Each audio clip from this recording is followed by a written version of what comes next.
What's up, Ignite fam? Welcome back to the Coaches Corner podcast where myths go to die and real results rise. Today, we're diving into one of the most debated topics in fitness: what burns more fat in the long run, strength training or cardio? We'll cut through the noise, break down the data, and give you a real world game plan that actually works. I'm Alex Parras, and today I'm joined by two of our best coaches. We have Coach Joe. What's up, Joe? Hey, what's going on, everybody? And we got Coach Allie coming all the Hi. way from Great White North there, really close to Buffalo, but up in Canada, right? 40 degrees. So welcome in, Allie. Thank you. Cool. All right, guys. Well, let's dive in. Let's get to work. What is fat loss really? So, Coach Joe, what do you got for us? All right. So, fat loss isn't just about the number on the scale. Okay. Mm. It's body recomposition. So, you can lose 5 pounds and not see any real changes, or lose 2 pounds and look completely different. Yeah, I mean, that's such so true. Like I love like the important points. I don't want to go too off topic too early, but like it drives me nuts when people are like, "Oh, I need to lose 10 pounds." I do. Like, that's what 10 pounds of what? You know what I mean? Yeah. And again, most people associate that with like probably they're thinking fat loss. But then once you get into the fitness realm, you're like, dude, you don't need to lose 10 pounds. You probably even need to put on 5 pounds. But you could lose 15 pounds of fat, you know, and you could put on 10 pounds of muscle, and maybe only lose 5 pounds, right? So again, I hate it when people are like, hey, I need to lose 10 pounds. Like, let's get more specific because you don't need to lose 10 pounds. You need to lose body fat. And that basically fat loss is hormonal, behavioral, and metabolic. It's not just mathematical. You need to track, right? Body measurements, DEXA scans, strength logs, sleep and recovery markers, how your clothes are fitting. Right. So like, what do you think, Allie? Yeah, weight is data, but without any context, it can be really misleading. So if you're not tracking your lean mass, we could be coaching blind. So I definitely agree. Like I see that all the time with my clients. I coach a lot of women and Mhm. it's huge. Like the number on the scale may not move, but the progress pictures show everything. Oh, Yeah, absolutely. 100%. Yeah. And it's like, it's true too, because like the DEXA scan is probably the most elaborate scan and most accurate scan you could do. But I mean, I'm not going to say they're 100% accurate, but you guys can even find scales nowadays on Amazon that will like give you a rough estimate of your body fat percentage, your lean body mass, things like I that. got one of those. I spent Yeah. some good coin on mine for Yeah. my bodybuilding, and it does fairly accurate for what it is and how much I spent on it. Yeah, But exactly. it's one of the more reliable ones that you can get for your home versus, like one of Yeah. those nice industrial ones you see in a gym or at a dunk tank or something. So Right. it, Exactly. so it's I use it when I train people here in my home gym. I use that, and I wouldn't even have them look. I put tape over the numbers of the scale because they went straight to my phone. That way, I didn't want them to see their number for some I, of my I, clients, especially my that's a, female clients. 'Cause yeah. they would just stress over that overall Oh, number. no. Yeah. I actually love that because I just bought one like literally a few hours ago. So Oh, nice. Nice. miracle timing. Yeah, no, they're good. I mean, there's a wide range of, cost and products out there, but honestly, from what I've seen, I've done the in-body scans and then I've gone and hopped on my scale and it's fairly accurate. So the technology we have, I think, is important. I think people definitely need to stop focusing on the overall number and more like we talked about how they're feeling, what's the fat loss looking at, what's their body fat percentage, lean body mass, all that fun stuff. Um, there was a peer review insight, right, through the American Journal of Clinical Nutrition in 2021 that we kind of got this data from. Improvements in body composition, not weight, are more predictive of metabolic health, insulin sensitivity, and fat oxidation rates, right? So leading into that, we love our science here, at the Coach's Corner. So let's talk about the science of strength training. Let's get Yes. into dive into that. Strength as a metabolic base for long-term fat loss. Let's hit this hard because I think this is a big misconception for people out there too. Is like they don't want to get all bulky or a certain thing. It's like, dude, 5 pounds of muscle is way different overall volume than 5 pounds of fat, right? So it's like it's hard to get bulky. Ask Joe, the bodybuilder, or Allie for that reason, who's been doing her own, bodybuilding in her own right. Like it's hard to put on muscle after you hit a certain plateau. So let's kind of break that myth of like, I don't want to look bulky, like I'm afraid to put on muscle. Muscle is key. Like, let's hit this hard. So strength training increases your basic metabolic rate by building lean muscle mass, right? It burns 6 to 10 calories per pound per day at rest. So muscle is metabolically expensive and it's a really good thing to have. Right. And also, let's not forget about the EPOC, or for those who have trouble with acronyms, that's your excess post-exercise oxygen consumption. With strength training, you're still burning calories for 24, even up to 48 hours, even after a heavy session. Yeah. I think we were talking about that pre-meeting and we should just, I'm sure we're gonna talk about it a bit, but like for those of you that love math, right? So if you have 1 pound of muscle that you put on and you're burning extra 6 to 10 calories, let's say 10 calories on the high end, just to make the math easier over a 24-hour period, right? So that's extra 240 calories you're burning by having that pound of muscle, right? So do 2 pounds of muscle. Now you're burning extra 500 calories a day. Well, what does that turn into? Like it equates to 1 pound of body loss, right? One pound of body fat loss through a week, right? So, yeah, I mean, this is pretty evident, right? It really dictates your basic metabolic rate, right, and your epoch as well. And I Um, mean, that's what I stress to my clients a lot too. Is like, a lot of them, males as well as females. But like they look at strength training or weightlifting or anything like that as like you're gonna come out looking like Lou Ferrigno or something. It's like no, no, no. That's a style of weight yeah, training and bodybuilding. I was like, but that is not the only style. Like you lift weights doesn't mean you're gonna get super super jacked. Yeah. yeah, And then I try to bring them up to this. I'm like, I always use the high end. I always tell them like, you're looking at, 6 to 10 calories, but let's look on the high end for quick math here. 10 calories per yeah, pound of muscle. We put yeah, on, you have like we had at the gym I used to work at, we had a thing that told you exactly how much pound of muscle you have on your body. And I'm like, all right, hey, you have 100 pounds of muscle on your body. I was like, so right now you are burning, you times that by 10, that's your calories you're burning right now at rest. You want to yeah. add more. I want you to lose fat and do nothing. Like, how does that sound? Like, oh yeah, that sounds great. Like, all right, cool, cool. That's Let's that's where the weight train comes in, man. Yeah, yeah, exactly, dude. I love it. Yeah, I mean, strength improves nutrient partitioning too, right? You teach your body to use carbs for repair instead of fat storage. So, like that's the other thing. We're breaking down our muscle tissue. Like, we need to get that energy source from somewhere. So, like now we're like, okay, our body's going to use our excess fuel that we're giving it instead of being like, oh shit, let me just restore this for fat for future reserves because our bodies are great at that, right? No, it's going to use it for repair instead of fast storage. So, yeah, again, scholarly reviews will be Journal of Applied Physiology, obesity reviews, like resistance training increases resting metabolic rate. Obviously, we know that strength training consistently reduces visceral fat, even without weight loss. So I think Joe was just talking about that, right? So, um, yeah, it's really important, I think. And now we're going to talk about the role of cardio so that we can compare the two, right? So, when and how cardio actually helps. So, what do you got for us on this, Allie? Yeah, cardio is not a villain, so it's the dosage that's important. Chronic steady state cardio with a calorie deficit is where things go wrong. Zone 2 cardio is totally underrated.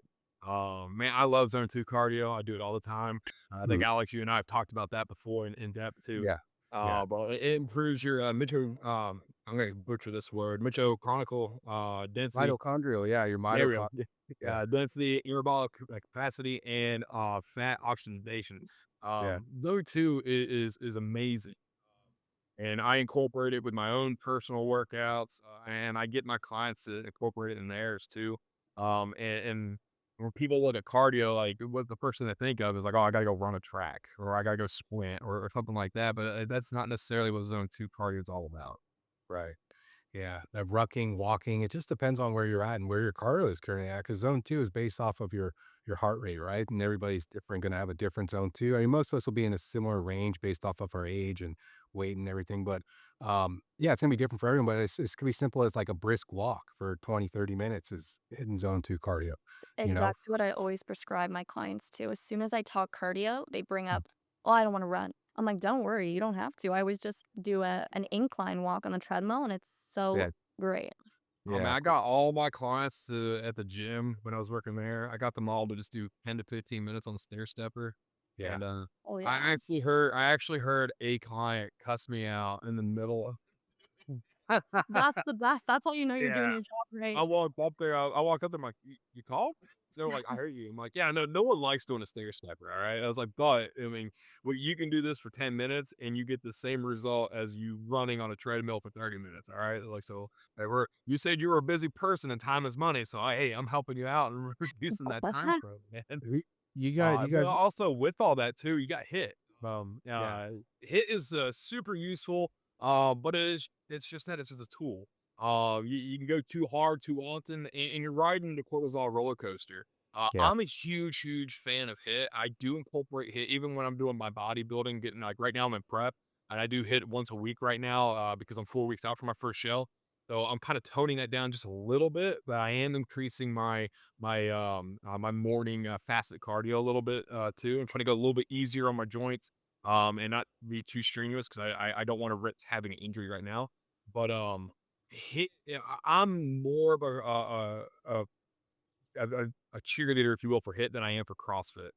Yeah. I think HIIT, in my personal opinion, I think it's underutilized as well as a great soul for someone who is looking to condense their time in the gym that wants to build lean muscle mass while reducing their fat. And that I do believe that those two things are very obtainable for most people. Yeah. Maybe not necessarily like us because we're conditioned well enough to where for us to burn fat and gain muscle, that might be a little bit harder for someone like the three of us who have been, conditioned for that too much. I guess Yeah. too much might be the wrong word, but I think you all understand what I'm trying to say. Yeah. Yeah. Yeah. But for your average gym goer or someone who's never worked out before, HIIT is a great starting point if they understand the exercises they can do correctly. Oh, yeah. I think Yeah. it's fun too, like, it can give you good variety and, like, Oh, going absolutely. for a 30-minute treadmill walk can get kind of boring, so HIIT can be great for Yeah. people who are new to the gym, new to fitness, especially too, there's, like, so many classes. You could just take a Oh class, yeah. meet some people, get the social aspect as well. I Right. love coming up with like not trying to reinvent the wheel, but just to keep my well, I used to the gym I was at we had HIIT classes every morning, and afternoon and evening. And I taught a bunch of those. And I it could be something of like, a shoulder thruster. I would come up with some crazy name for it just to one to keep them on their toes and like, hey, Coach Joe, what's that? And I'm like, oh, that's this. And like, that's a shoulder thruster. I'm like, yeah, but today we're calling it this. Like, why? I'm like, I just thought it was amusing, and I kind of liked writing it on the board, to be honest with you. And, I try to do things like that. I do, holiday workouts too with HIIT. My favorite one was the 12 exercises of Christmas. Yeah. And we did it as the song would go. Like the first, exercise my trainer gave to me was 1 burpee, and I we go love all that. the way to 12, and then we go from 12 all the way back to 1. Yeah. And that didn't take hardly any time either. And everyone's like, "Oh, we're just doing 1 burpee today?" I'm like, "Yeah, man, it's great." And then they realized they did a lot. Yeah, exactly. Yeah, I love it, man. It's got its place, right? It's such a great tool. Like Joe said, go too hard too often though, and you start riding that cortisol roller coaster. Mhm. I think it's important to incorporate it. Like you guys know me, like I love strength training. I would love CrossFit, that style of sport, right? I think HIIT is a very much a component of CrossFit, but it's CrossFit is its own sport, right? HIIT is training, right? That's a certain style of training rather than a sport. And I agree with you guys. Like, I think to me, it's fun. It kind of creates variables. Like, don't get me wrong, when you do this long enough and you're like on a constant strength training program, and you're like, okay, I'm going to go into the gym. I'm going to do, 4 different types of exercises for chest, and I'm going to rest. I'm going to do 3 to 4 sets for each exercise, and I'm going to rest for like a minute and a half to 2 minutes between each one. Right. It kind of gets to a point where, like, that's what you need to do, but it gets boring. But when you can incorporate it and like switch up your modalities, where you're like, okay, I'm going to do a superset, or I'm going to do a tricep if you have the space in the gym and the machines available, right? We're like, hey, I'm gonna jump straight from like dumbbell incline bench to dips, and then I'm gonna do a burnout with push-ups, and I'm gonna do them back to back to back. I'm gonna do 3 sets of that. That in itself becomes a hit style Oh, yeah. exercise, you know. Definitely. You get Well, your one your, thing your too, heart with rate the up. cortisol roller coaster, I think a lot of people don't like. I know a lot of trainers personally they hear this before the cortisol roller coaster, but I don't think a lot of people fully comprehend what that actually means. Because if you go Right. too hard too often and you find yourself in that roller coaster, like one of the things that my clients that are super motivated, they're like, yeah, I want to push. And then Yeah, they're like, "Hey, look, man, I can get rid of this belly fat." Like, "Dude, you're going too Yes. hard." And they're like, yeah, "What? No, no, no. So I need to go harder to lose the belly fat." I'm like, "No, like that's from yeah, cortisol right now, bro. yeah. Like It's you just hold you it have off. too much buildup, and that's causing some belly fat issues. Like you have that pushed out little pouch right there. Yeah, And then I like see also, that. the early indications that I have discovered for myself when I'm pushing myself too hard is I notice the first thing that goes is my sleep. Once my sleep starts, depleting a little bit, or I'm not getting that restful sleep now, I'm like, okay, let me dial it back a little bit. I think I talked to you about that before too, Alex, where I was like, hey, yeah, like like my sleep's going bad and like I don't know. And then you're like, hey man, you should probably back it off a little bit. I'm like, yeah, you're probably right. And then like within like a few days, my sleep was back to normal and I Yeah. was ready to go back in the gym. So like it's something that people as trainers we know of, but I don't think a lot of trainers I think it's going to be the difference between a mediocre trainer and an awesome trainer. Yes. An outstanding trainer is the one who can grasp that concept full. Yeah, I agree with you, man. It's like, and like kind of like we said, cardio, like it's a supplement. It's a tool, right? It's not necessarily a solution. It can enhance your metabolism, and it's not sabotage. It's not going to sabotage your metabolism. Let's say that it's a good thing. We don't want to talk shit about cardio. Um, but again, it's a tool, and it's like, when do I use this tool? At what point do I use this tool or this pull out this weapon in my arsenal? Right? It's not something that necessarily is in our opinions, probably when you guys get to this at the end, it's going to see like it's not necessarily probably more beneficial than overall muscle gain or strength for overall fat burn. You know what I mean? Um, but yeah, let's keep moving forward. Now we're going to talk about the hybrid model. I think most of us in this room, and I think most of us nowadays, even like with professional bodybuilders, dude, back in the day, you used to see these guys that were just massive with no mobility, like not doing any type of no cardio, couldn't run a mile type shit. And you see this hybrid model of these gigantic, Joe being one of them, these guys, and girls out there that are just like super shredded, super big, but they also are fully functional athletes, Um, so I think this hybrid model is really what's taken over for overall health. So let's talk about strength and cardio and then fat loss synergy. So this is really where the magic happens in hybrid training, and this is my opinion. What do you think about it, Coach Allie? Like, what do we got here? Yeah, so a good hybrid approach can look like 3 to 5 days of strength training and lifting with 2 to 3 days of cardio. So that could be like rucking, sleds, zone two rows, or bike intervals. I've never done rucking, but I really want to try it because I feel like it's so popular right now. It seems like it'd be fun. After doing it for an entire career in the Marine Corps, it's my least favorite. Yeah, it's I'll stick funny. with sleds. I don't know. There's something about just like I have a sled at the house for my home gym, and I don't know like the last few days it's been rainy. I'm like, yeah, we're going outside in the rain. We're throwing the sled around. Like that's what's up. And of course, Yeah. I come inside. I'm like, I look at my wife. I'm like, hey, did you see me push the sled? She's like, you're an idiot. I'm like, okay. But, Yeah. also, in NEAT, all right? So the non-exercise activity thermogenesis, that is key for like 10,000 steps, walking meeting, active chores, that's daily fat burning without the grind. I got a part-time job. I work at Lowe's in the lumber department. Man, I'm getting well over 10,000 steps and I'm carrying massive amounts of wood, everywhere I'm Yeah. going too. So like I'm getting, that NEAT, through that as well as, having 3 kids, one of which being a newborn. Well, she's 3 months as of, the other day. But walking around cleaning the house, things like that. Most of us nowadays have, some type of tracker, whether it be a smartwatch or something like that that tracks our steps. So, and I know when you set it up, it's gonna ask, like, hey, what's your daily goal or target that you're trying to go for your steps? And I think standard it's either like 5,000 or 10,000 for the most. But I always set mine to 20,000. Just I'm an overachiever like that. But I think it's like what 10,000 steps is equivalent to like 500 calories a day or something like that. So, yeah, man, NEAT is awesome. Yeah. I got something to add to that. You guys will like this too. This is something I was just started researching. I haven't really dove too deep into it yet, so don't take it verbatim. But they did a study in Japan where how 10,000 steps is it, right? It's a target number, and the reason 10,000 steps is like for the average person, you're going to burn about 500 calories, right? So those people that want to be in a deficit or really a slight deficit, you take 10,000 steps a day, you're going to again lose about a pound of body fat a week, right? Which is awesome. They did this study in Japan that showed that 30 minutes worth of walking and doing it interval or hybrid kind of style, like interval training, basically. So you do 3 minutes at a normal pace, and then you do 3 minutes at like you're late to a business meeting, right? So you do that for 30 minutes, and it actually is more beneficial for your overall health than the 10,000 steps. Oh wow, We're gonna have to do a separate podcast on it when we really dive deep into it and really kind of validate things. But I thought that was so interesting, right? Like, yeah, that is pretty because cool. 10,000 steps you get throughout the day, or you can like target specifically like by, okay, I know if I go walk for like 30 minutes at this point in the day and I go, I need to get like 2 hours worth of walking throughout my entire day to hit that 10,000 steps.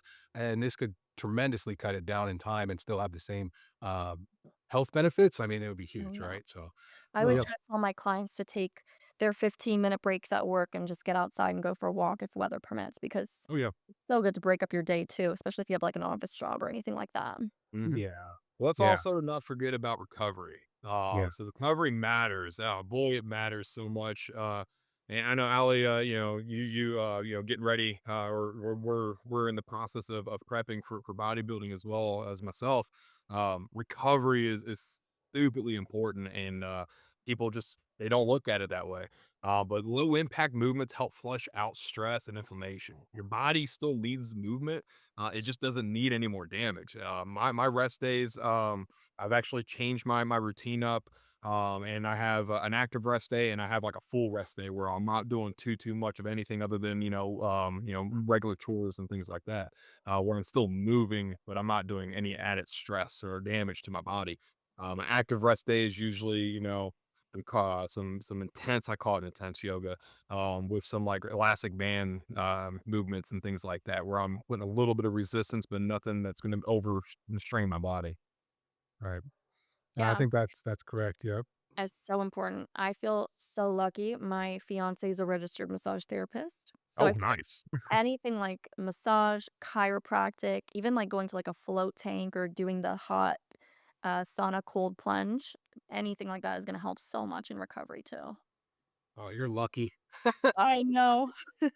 That's so Yeah, I pretty much when I'm in prep mode, I pretty much live in my sauna that I have at my home gym.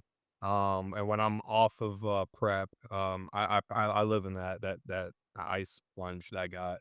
yeah. And I don't use it too much during my time when I'm prepping. But when I'm not prepping, oh yeah, I'm using that thing religiously. Yeah, I don't care if it's snowing outside. I'm just like, oh, we just need less ice. Yeah. Seriously, dude, I think that's huge, that underrated that we talked about before. It's just like recovery. And a lot of us, like, I think people get in the habit too, like we were talking, this will kind of allude to earlier when we were talking about hit training and then cardio and everything else. I think people get in the mindset of like, unless they're sweating or unless they're tired, they're not like, working out. Oh yeah, They're not gaining strength. They're not doing this. And it's like, dude, that's not always the case, right? And then that we bring up the cortisol levels and like managing cortisol. Like that's gonna be a part our bodies go through stress, like through society and the way it's structured, as well as what we put our bodies through when we're working out. We're basically breaking it down to build it back up. But if you don't give yourself time to build it back up, if you don't take that recovery seriously, like we're talking about, then you really kind of could do more harm than good, you know? yeah. So, Definitely, yeah. but anyways, well, yeah, that kind of leads us into our next segment of like behavior, lifestyle, and mental edge, right? So, mindset, recovery, and behavioral science. It's really, truly everything. Strength training builds more than muscle. It builds belief. It creates discipline. It's measurable. It's tangible, and people stick with what they track and what they can track and feel. So, like when you can see yourself in the mirror, your body recall, comp going down, and you see yourself and you're feeling good. Your energy levels are higher, you're feeling stronger, you're feeling better, right? These are things that people tend to stick with, right? What do you think cardio is, Allie? Yeah, cardio, it helps with it regulates emotional stress, so especially when you're in zone 2, it's like breath work and motions, like, you could do a walking meditation or even just put on a podcast and take that time to yourself, and it's super helpful for emotional and mental relief. Oh, Yeah. yeah. But none of this works if your habits are absolute trash. You have bad sleep, horrible hydration, your consistency is all over the place. Like you don't have it. But those are your invisible gains. Sleep is the biggest one I harp to my clients all the time on. I actually started back about a year ago started using sleep log. I'm like, hey, well, I want to know how long it takes you to go to sleep, and I also want to know, what times are you going to sleep and what time are you getting up? And like trying to, figure out like, okay, you're not going to bed till 2 a.m. Like, what are you doing? To 2 a.m. Like, oh man, I'm just, I get too involved with this, and this. I'm like, okay, hey, look, man, like you plateaued in the gym. And that right there is one of the reasons why. And then I start looking at the other things, like they might be consistent in the gym, like they may never miss a session with me, and I see them when they're not doing a session with me. But their hydration may be horrible or just non-existent. They may be hydrating, but not with water. Just looking at other things like that. But sleep is my number one killer for me in the past with my clients. Yeah, I agree, man. Sleep is huge. So I guess like we can all kind of conclude like hybrid is great, right? The real formula is like you lift often, move daily, and recover hard. You know, eat clean, sleep deep, and then repeat it, right? So we had some scholarly drops that we want to mention, like Sleep and Health Journal of 2021. Sleep deprivation reduces fat loss by up to even 55%, dude. So Coach Joe knows what he's talking about. So does Coach Allie, but he just touched on it, how important sleep is, right? Up to 55%, even in a caloric deficit. That's wild. Get your sleep, guys. Um, Health Psychology um, was a scholar review was done in 2016, and long-term adherence is predicted more by routine, tracking, and self-efficacy than any specific workout type. So it doesn't matter what type of workout you're doing, as long as there's a long-term adherence and you create a routine, you track it, and it basically will be as very efficient. Um, we're gonna do a Q&A, right? So I'll probably read the questions. I'll let the coaches answer. Um, yeah, and then we'll close things out. I think that was a really good session today, so I appreciate all you guys listening in there. And then at the end, we'll let you know how you can get a hold of Joe, Allie, or myself through our Instagram, social media, however. Um, if you guys want to work with us, talk, reach out. Definitely, it's awesome. So, anyways, let's do our Q&A. These are some of the questions we tend to get. It's time for some rapid fire Q&A. Let's give them our tactical playbook. So simple. Can I build muscle and do cardio? Joe, what do you think? Oh, absolutely, man. I'm living proof of that. So you just got to time it right.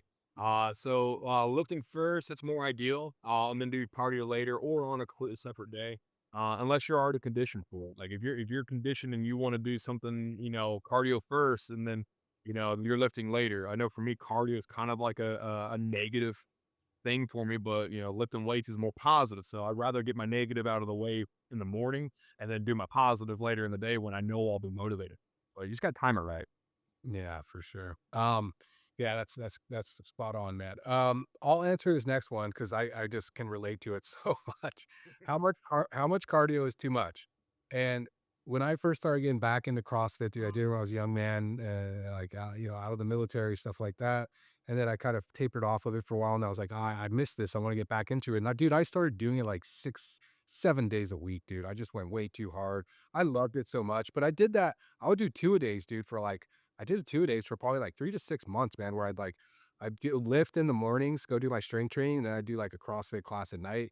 And you can only sustain so long before like that cortisol does build up, right? Hmm. I was definitely getting back into it and stuff, but it was just too much, right? So now it's finding that balance. So I think more than 5 hit style training sessions a week without proper recovery is definitely a red flag, to say the least. I can't give you an exact number. You're gonna have to go based off of your body, how you're feeling, your stress levels. You'll feel yourself fry out. You'll get to that point of burnout. But don't push yourself there, right? So really listen to your body, and definitely recovery, right? So let's let Allie answer this one. Best cardio for fat loss. What do you think, Allie? Definitely zone 2, like we talked about, that low intensity, high frequency cardio. My favorite, incline walk for sure. Yeah, 100%. Yeah. Incline walk and then the dreaded stair stepper, man. I think. Yeah, for sure. Um, okay, so let's let Joe answer this one. How should I split strength and cardio weekly? How would you split it up? Oh man, so one way doing it, strength 4 times a week, cardio 2 to 3 times a week, and then make sure you're walking every day. Getting the steps in, it's gonna be great, especially if you're in an area that has like rolling hills type of terrain. Nothing too strenuous, but it's something that you'll kind of spike the heart rate up, but then also give you a little ease on the next, on the way down. Yeah, 100%. All right, guys. Well, thank you so much, coaches, for being part of this. We're going to start closing it out. Again, our topic today was strength training versus cardio. What torches more fat long term? I think we could take a vote. I'll start off. I'm going to vote for strength training, right? It's going to burn more long term. Like, I think cardio is a great tool that we can use to enhance that. But really, muscle is your metabolism's best friend. It's gonna create that that epoch that we're looking for, that neat, the basic metabolic rate, all of that's going to increase the more muscle that you have. So, Allie, what is your opinion? What do you think? Cardio or strength training is going to both I long term? I love cardio, but definitely strength training. Yeah, And that's what I push with all my clients as well, especially ones who are getting a bit older later on in life. That strength, the muscle is so important. yeah. And Joe? Yeah, it's a great, yeah, cardio is great and all, but that's kind of like your side dish there, like your potatoes or something, but the nice, beautiful, juicy steak, that is your strength training. Yeah. That's the main course for you, and And tell you're in prep with that food analogy. Yeah. a lot of chicken right now, a lot of Yeah. chicken.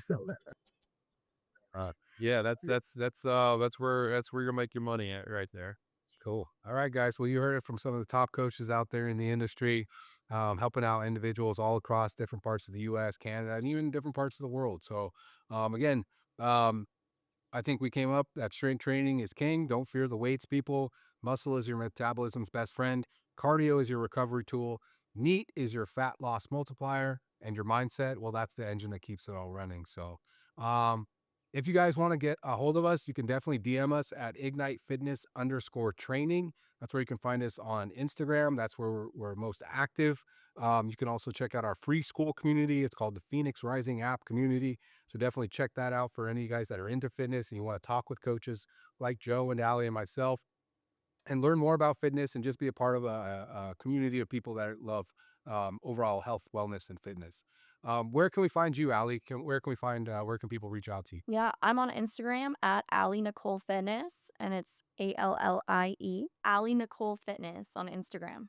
Cool. Got you. And then Joe, where can we find you? You guys can find me on Instagram at Joe's_sweatshop. In there I got my link tree there. You can find me on all my other platforms. Cool. All right, guys. Well, we really appreciate you guys being on the show today. And then thank you all for who listened in. Hopefully, it gave you guys some good insight on everything. Until next time, lift heavy, recover smart, and always rise stronger, ignite brighter. Ignite Fitness Coaches signing out. Thank you.